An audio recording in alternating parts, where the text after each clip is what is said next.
वाह वाह वाह वाह। सारे जन्नत में जाना चाहते हैं। अल्लाह सबको जन्नती बनाए, सबकी तमन्ना है भी और होना भी चाहिए। मेरे हुजूर ने फरमाया था अल्लाह से दुआओं में जन्नत मांगा कर। ये तो एक अजीब दौर है। जन्नत से भी लोगों का दिल हटा दिया जाता है। माजरत के साथ मैं नात खानों का मुखालिफ नहीं। नात खानी बड़े फख्र की बात है और बड़े नसीब की बात है, लेकिन कभी कभी नात खानी में भी लोग क्या जाते हैं, हमें रिजवान तेरी जन्नत की ज़रूरत नहीं है। हुजूर कहते हैं कि अल्लाह से जन्नत मांगा करो। जब बंदा 3 मरतबा अल्लाह से कहता जन्नत दे जन्नत दे, जन्नत कहती है अल्लाह मुझे इसके नाम में लिख दे। बेशक बेशक, क्या बात। हुजूर क्यों रोते रहे? ताकि उम्मत को जन्नत मिल जाए। जी जी हाँ, उम्मत को जन्नत मिल जाए। हाँ, कितनी जोर से कह रहा है, मुझे देख के जहन्नम को भी आ गया पसीना।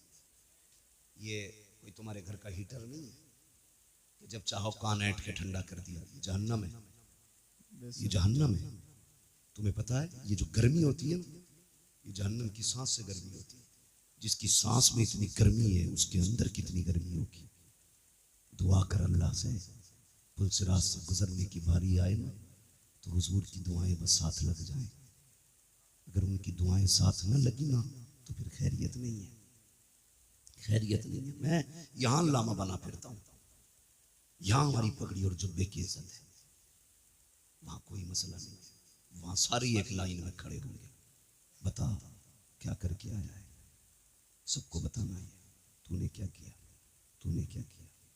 दुआ करना यार, अमल तुल रहे हो तो मुस्तफ़ा खड़े हो, वाह, पुलसिरात से गुजर रहे हो तो हुजूर दुआएं कर रहे हो। बेशक। अगर हुजूर दुआएं करेंगे तो बरेली के इमाम ने कहा था रजा पुल से वजद करते गुजरिए कि है रब्बे सल्लिम दुआए मोहम्मद। क्या बात। हुजूर अगर दुआ कर देंगे तभी बेड़ा पार होगा, वरना काम नहीं है ऐसे, नहीं है काम ऐसे। बेटियों को सिखाओ दीन क्या है, खुद भी समझो दीन क्या है। खुदा की कसम तेरी मेरी बेटी की औकात क्या है? हाँ, क्या औकात है हमारी तुम्हारी बेटी की? खुद अगर हम देखें, लोग कहते हैं यार तू बड़ा मशहूर है। मैं कहता हूँ अल्लाह का शुक्र है उसने मेरे ऐबों पर पर्दे डाल रखे हैं। अगर वो पर्दे उठा देना, हाथ चूमना तो बड़ी बात है, कोई महफिल में न बैठाएगा। ये तो करम है उसका कि वो बंदों के राज पे पर्दे डाले रहता है। बड़ा करीब है वो, बहुत करीब है। लेकिन कुछ हमारी भी जिम्मेदारियां बनती है, हमारी भी जिम्मेदारियां बनती है। लोग कहते हैं अगर वो ऐसा है तो फिर ऐसा क्यों नहीं है, अगर वो मुझसे नाराज है तो फिर मुझे मुसीबत में क्यों नहीं डालता। उसे चैलेंज न कर, अगर वो जिद पे आ जाए ना, 1 सेकंड नहीं लगेगा, पूरी दुनिया को सजदे में गिरा देगा, पूरी दुनिया को। बड़ी बात नहीं करता, सिर्फ ऑक्सीजन बंद कर देना अल्लाह, सिर्फ ऑक्सीजन, तो पूरी दुनिया सजदे में होगी। जी बेशक। बाकी तो बहुत चीजें। अंधे से पूछ आंखें क्या होती है, कभी अपाहिज से पूछ हाथ पैर क्या होते, गूंगे से पूछ जबान क्या है, बहरे से पूछ कान कितनी बड़ी दौलत है। जिसे रब ने ये दिया है खुदा की कसम वो बहुत अमीर है, बहुत अमीर है। कभी इन नेमतों पर शुक्रिया अदा किया करो उसका, इन नेमतों पर शुक्रिया अदा किया करो। हम तो ये सोचते हैं ये हमारा हक था, ये कान हमारा हक है, ये नाक हमारी हक है हमारा, ये पैर हमारे हक है। नहीं, मालिक है वो जिसकी चाहे टांगे तोड़ दे, जिसको चाहे हवाओं में उड़ाए, वो मुख्तार है, उसकी हुकूमत में किसी का दखल नहीं है, जो चाहे फैसले करे। हाँ, अल्लाह से डरना चाहिए, डरना चाहिए। लोग कहते हैं मेरी बेटी है तुझे क्या हुआ, हमें कोई फर्क नहीं पड़ता, किसी की भाग जाए या रह जाए। डर इस बात का क़यामत में सैयदा के सामने किस मुंह से जाओगे, सिर्फ इस बात का डर। ये कुर्ता जुब्बे पजामे कपड़ों वाले लोग जानते हो क्यों, ये क्यों चीखते हैं, क्या फायदा इसका? तुम्हारी बेटी अगर जींस में है इनका क्या नुकसान है, तुम्हारी बेटी अगर दुपट्टे में आ गई इनका क्या फायदा है? ये सिर्फ इसलिए मेहनत करते हैं, अगर तुम और तुम्हारी बेटी जन्नत में चली गई तो हमारा क्या जाएगा। हम तो बस वो बताना चाहते हैं जो हुजूर ने कहा है। जी बेशक। तुम्हारी मेरी बेटी की औकात क्या है? खुदा की कसम कायनात में अली की बेटी जैसी लाके दिखाओ। वाह वाह वाह वाह, क्या बात। आज कोई अली की बेटी जैसी बेटी लाके दिखाओ। बेशक बेशक। हाँ, करबला की पूरी तारीख पढ़ डालिए। 13 मुहर्रम से चलने वाला काफिला 27 रमजान को मदीना शरीफ पहुंचा, लेकिन तारीख की किसी लाइन में नहीं मिलता कि सैयदा ज़ैनब को किसी ने बेपर्दा देखा हो। बताओ ना मुझे, क्या तेरी बेटी का स्टेटस क्या है? प्रधान की बेटी है बस, जमींदार की बेटी है। ज़ैनब का स्टेटस ये है, उसका बाप वलियों का इमाम है, उसका भाई शहीदों का इमाम है, उसका नाना सारे नबियों का इमाम है। बेशक बेशक, क्या बात है, वाह वाह वाह। ज़ैनब का स्टेटस, तेरी बेटी का स्टेटस क्या है? सोच तो सही। जिसको खुदा ने इतनी खानदानी इज्जत बख्शी हो, भाई शहीदों का इमाम, माँ जन्नती औरतों की सरदार, बाप वलियों का इमाम, नाना नबियों का इमाम, घराना कायनात का इमाम। बेशक बेशक बेशक। वो पावर वाली 13 मुहर्रम से 27 रमजान तक कैदी बनकर रही, किसी ने बेपर्दा नहीं। तेरी बेटी ने 13 साल उम्र क्या गुजारी, 10 मुहर्रम को तेरी बेटी ने मेले के नाम पे, मुहर्रम के नाम पे दुपट्टा उतार दिया। सोचो हम किधर जा रहे हैं, किधर जा रहे हैं। अगर पर्दे की बात आ जाए तो लोगों को चिढ़ हो जाती है कि ये बरेलवी नहीं है, कहा क्योंकि हमारी बेटी को मुहर्रम से रोक रहा। इतना गलत तोड़ मरोड़ के बात बयान कर दी जाती है। हम तुम्हारी बेटी को शरीयत की हद बता रहे हैं, हम अपनी बेटियों को शरीयत की हुदूद सिखा रहे हैं। हम बताना चाहते हैं तेरी इज्जत मेले बाजारों में नहीं है, तेरी इज्जत रब ने घर की 4 दीवारी में रखी। बेशक बेशक सिखाते बेशक। बेटियों को, खुदा की कसम सुने बहुत गौर से, किसी की भी बेटी, मेरी बेटी है, तेरी बेटी, बाजार में जाए या मेले में जाए, कितने कंधे गैर महरम के लगते हैं, खुद बताइए। या सारे बायजीद बुस्तामी खड़े बाजार में, या जाने वाली राबिया बसरिया के सब, नहीं, ना कोई बायजीद बुस्तामी है, ना कोई राबिया बसरिया है। एक बाजार से निकलो 10 लोगों से कांधा टकराता है और कोई फर्क तक नहीं पड़ता। सुन, यजीद के दरबार में अली की बेटियां खड़ी थी, मैं बता रहा हूं तुम्हें इस्लाम क्या है। यजीद के दरबार में हुसैन की बेटियां खड़ी, हाँ, सुबह पहुंची यजीद के दरबार में और वो नशे में था शराब के। दरबानों ने कहा सुन, अली की बेटियां आई हैं। उसने कहा खड़ा रहने दो, खुदा की कसम तेरी बेटी 1 घंटा राशन के लाइन में लग जाए तो प्रधान पे बिगड़ जाता है, आधार की लाइन पे लग जाए कानून पे बिगड़ जाता है, पानी की लाइन पे लग जाए तो तुम समाज के उसूल पे बिगड़ जाते हो। गुस्सा नहीं आया, अली की बेटी सुबह से शाम तक यजीद के दरबार में खड़ी रही। ओ खुदा की कसम, शाम का वक्त आया था, सैयदा ज़ैनब ने कहा था ज़ैनुल आबिदीन का जी फूफी, कब पता तो करो भाई बेटा, कब तक खड़े रहना है। पता चला जब तक यजीद नहीं आ जाता मामला खत्म नहीं होगा। शाम के वक्त में कुत्ता आया, आने के बाद तख्त पे बैठा, उसने सब पे निगाह डाली। खुदा की कसम, कैदी जरूर थे, बेगैरत कोई ना था। सबके चेहरों पे कपड़े पड़े थे, सबके चेहरों पे पर्दे थे। का उठाओ इनके चेहरों के पर्दे, मैं देखना चाहता हूँ। हजरत ज़ैनब की चीख निकली, का फिजा, आज हमारी इज्जत की रखवाली करना, हमारे हाथ बंधे हैं, पैरों में बेड़ियां है।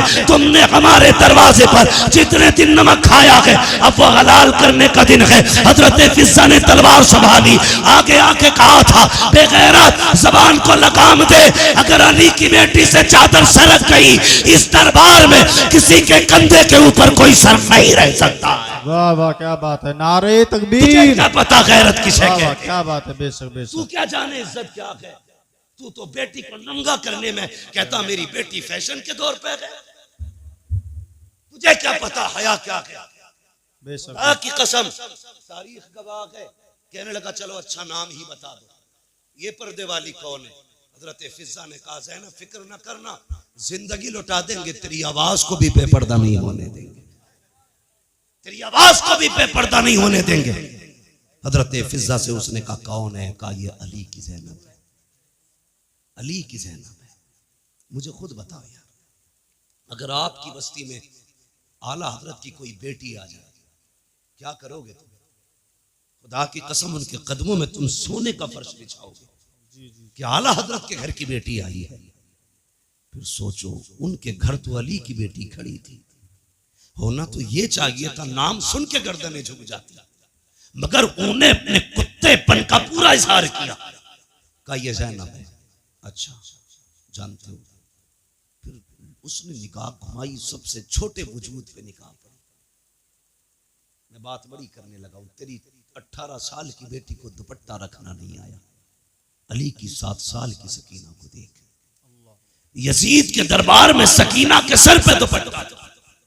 उसने कहा ये छोटी सी बच्ची कौन है जिसके पर्दे का आलम यह है कि इसका चेहरा तक नहीं खुला है, जरा इसका बताओ नाम क्या है। हजरत फिजा बोलने लगी। उसने कहा तू चुप कर, मुझे इस बच्ची से पूछना है इसका नाम क्या है। उसने कहा बच्ची तू बता तेरा नाम क्या है। 3 मरतबा आवाज दी, कोई जवाब नहीं आया। उसने कहा बड़ी घमंडी बच्ची है, ये बोलती क्यों नहीं। इमाम ज़ैनुल आबिदीन ने कहा था ओ कुत्ते तू नहीं जानता इसके गले में जो रस्सी पड़ी है बंदा इतना टाइट है कि गले की आवाज नहीं निकल रही है। अगर इसी की मुंह से सुनना चाहता है इसके गले की रस्सी ढीली कर। यजीद के कहने पर एक सिपाही आगे बढ़ा, हजरत सकीना के गले की रस्सी ढीली करने के लिए जैसी करीब आया, गले पे हाथ लगाना चाहता था, तोड़ के ज़ैनब के कदमों से निपटी। वो वहां गया, वहां से हटी, ज़ैनुल आबिदीन के कदमों में लिपट गई।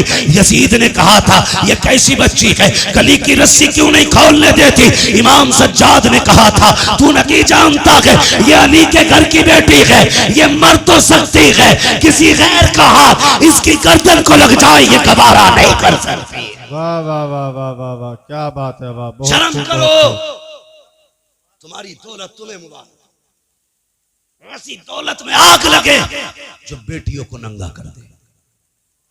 अगर मुस्तफा वाले हो गरीबी में जिंदगी गुजार देना, कभी बेटियों के सर से दुपट्टा ना उतरने देना, बेटियों के सर से दुपट्टा ना उतरने देना।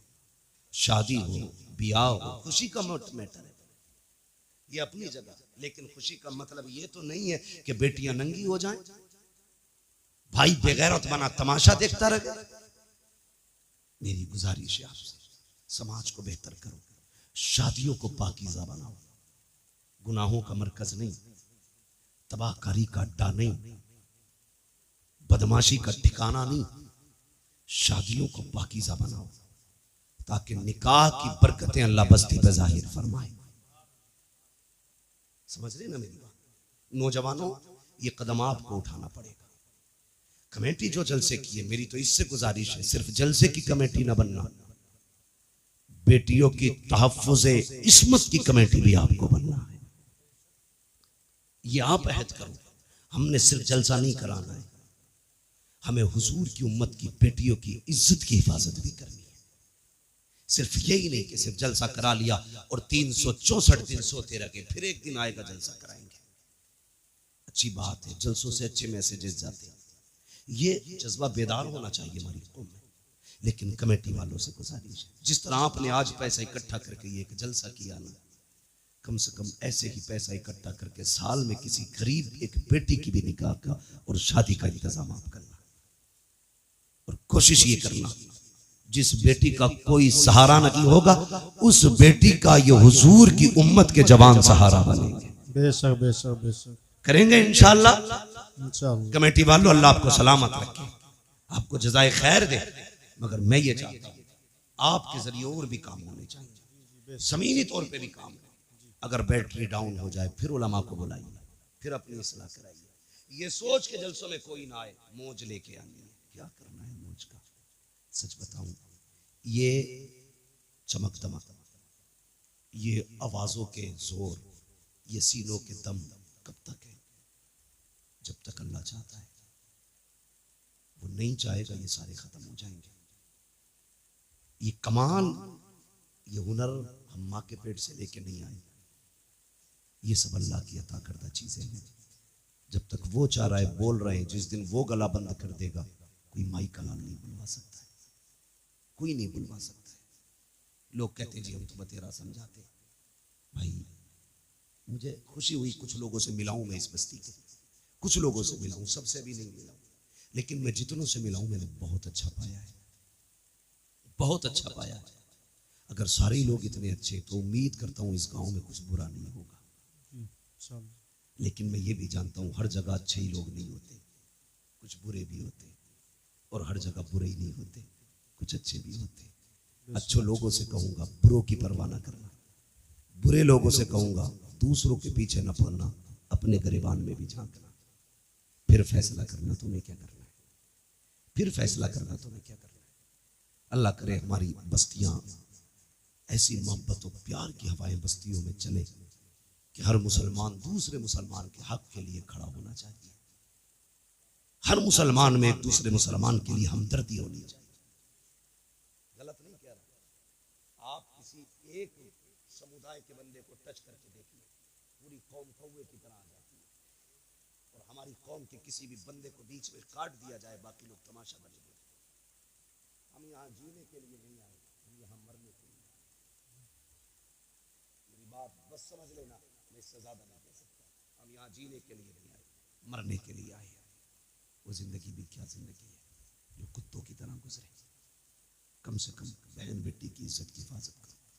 भाई हो तो बहन की इज्जत की हिफाजत करो। बाप हो तो बेटी की इज्जत की हिफाजत करो। एक काम और करना है, अल्लाह आपको सलामत रखे। मैंने देखा इस गांव में बिल्डिंगें तो ऊंची ऊंची हैं, पक्के मकान वहीं ज्यादा होते हैं जहां पैसा होता है जी। वरना कॉलोनी से कोई इतनी बड़ी बिल्डिंग तो बन नहीं सकती है कि नहीं। अल्लाह तौफीक देना तो बस्ती वाले मिलके अपनी बस्ती की बच्चियों के लिए एक स्कूल कायम जरूर करना। और तुम्हारे स्कूलों में पढ़ाने वाली भी मुहज्जब बेटियां हो और पढ़ने वाली भी मुअद्दब बेटियां। आप बिल्डिंगें कितनी ऊंची बना लो, अगर बच्चियों को अच्छे स्कूल नहीं दे सकते तो आपने कुछ नहीं किया है। तुम नहीं जानते हो, कभी बसों में जो घूमते ना वो देखो, जो रोडों पे रहते हैं, हमारी बेटियों को किस कुत्ते की नजर से तका जाता है। वो के भेड़ियों की तरह देखते हैं बेटियों। मैं कहता हूं बेटी इज्जत से घर लौट आई, रब का शुक्र अदा कर। वो वापस आ गई, बड़ी बात है।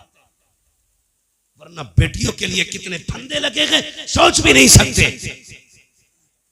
लोग कहते हैं अल्लाह का शुक्र है 3 फर्में चल रही है, अल्लाह का करम है, वो बहुत बड़ा ठेका चल रहा है। कभी ये भी कि खुदा का शुक्र है हमारी बस्ती में बच्चियों के लिए स्कूल चल रहा है। ये काम नौजवानों आपको करना है ताकि आने वाली नस्ल को एक अच्छी जिंदगी दे सको। आप हमारी कौम का मुस्तकबिल रोशन होना चाहिए। इस वक्त आपके पास 2 रास्ते हैं, या तो आप बेटियां खो दो या फिर आप जाहिल हो जाओ। इसके अलावा तीसरा रास्ता तुम्हारे पास नहीं। इसलिए कि ना तुम्हारी कोई यूनिवर्सिटी है, ना तुम्हारा स्कूल है, ना तुम्हारा कॉलेज है, ना तुम्हारा मकतब है, कुछ भी तुम्हारा नहीं। या तो बेटियां खो दो या फिर अंधे हो जाओ। अगर चाहते हो इस अंधेरे से निकलो तो कोशिश करो सबसे पहले अपने कॉलेजेस बनाने। करेंगे इंशाल्लाह कोशिश, इंशाल्लाह। क्या कहते हो आकिल चौधरी साहब? आपकी बस्ती में ये काम होना चाहिए। ये मेरे मदरसे के साथी हैं, मगर मेरी आपसे इतनी गुजारिश है, खुदारा ये कोशिश करें। ये मजाक की बात नहीं कर रहा हूं, मुझसे 100 बार कसम खिला के भी कहोगे क्या ये सच है, मैं कहूंगा हाँ ये जरूरत है। आज हम बेटियों को जाहिल तो नहीं रख सकते, अलबत्ता बेटियों को इदारे दे सकते हैं, स्कूल दे सकते हैं, कॉलेज दे सकते हैं। कितनी तकलीफ हुई थी अभी एक स्कूल के अंदर एक बच्चे को इसलिए पिटवाया जाता है कि वो मुसलमान। हमारी कौम के न डीजे पे फर्क पड़ा, न बारात के रंगों पे फर्क पड़ा, न आतिशबाजी पे फर्क पड़ा, न हमारी कौम के फालतू के खर्चों पे फर्क पड़ा। अब भी होटलों में उसी शान से पार्टियां चल रही हैं जिस शान से चल रही थी, इसलिए कि कौम बेगैरत हो चुकी है। अगर गैरत होती उसी दिन सैकड़ों कॉलेजों की बुनियाद पड़ जाती, ऐलान कर दिया जाता हम किसी के मोहताज नहीं है, बच्चे भी हमारे हैं, स्कूल भी हमारे खोले जाए। बेशक बेशक बेशक, वाह वाह वाह, बहुत खूब। मुझे बताओ, जो कौम मदरसों को ज़कात दे सकती है वो अपने स्कूल नहीं बना सकती? बोलो ना। लोग कहते हैं वो पढ़ा तो था, वो मुसलमान होने की वजह से पीछा कर दिया। मुसलमान होने की वजह से पीछा नहीं करा, ये नकलों से पास होकर वहां तक पहुंचा था। इसने पढ़ाई नहीं था ढंग से। 7वें तक तो वो खिलाई जाती है, पंजीरी कहते हैं क्या, खिचड़ी भदीरी। 8वें तक जिंदगी अंधा करके मुस्किना बिल्कुल ठप कर दी जाती है। उसके बाद हमारे हमदर्द बनते लोग कि 500 रुपए दे दे नकल करवा देंगे।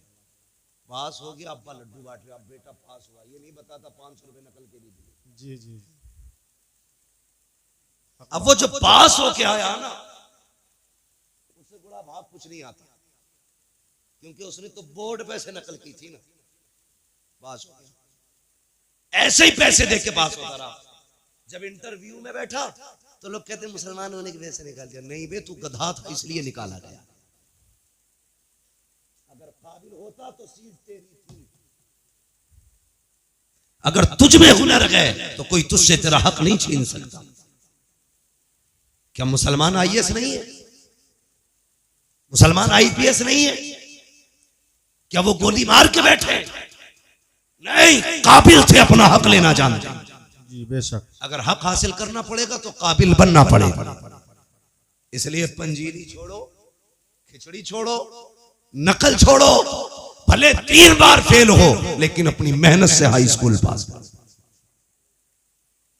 समझ गए मेरी बात? अब्बा 500 रुपए दे के औलाद को पास करा के लड्डू ना बांट, वरना ये तेरी खबर पे लात मारेगा। वो कहेगा तूने लड्डू ना बांटे होते तो आज मैं हाई स्कूल करने के बाद घास नहीं खोद रहा होता। यही वजह है अक्सर हाई स्कूल के बाद दुकानों पे बैठा मिलेगा। जी जी जी जी बिल्कुल। उसे धनिया लिखना नहीं आता, लहसुन लिखवाने लगो तो कभी मुंह देखता, कभी पर्चा देखता। काबिल बनिए, कामयाब बनिए, मंजिल आपका इंतजार कर रही है। आप अगर काबिल नहीं है तो आपको तो भाई साहब रहने तक जगह नहीं दी जाएगी। वो किस हवा में? आने वाला दौर मजदूरी वही करेगा जो कंप्यूटर चलाना जानता होगा, वरना आप कोई खुरपे से भी मजदूरियां नहीं करा रहा है। समझ गए ना मेरी बात? पढ़े लिखे लोगों के लिए जगह है, पढ़िए, आगे बढ़िए। और ये अच्छन खां है, ये बुद्धन खां है, ये झगड़ों से निकलिए। मरने के बाद किसी का कुछ नहीं रहना है, खाली हाथ जाना है। सिकंदर का नाम सुना है? सिकंदर किरदान था ना मिलक का। कौन था सिकंदर? बहुत बड़ा बादशाह गुजरा है।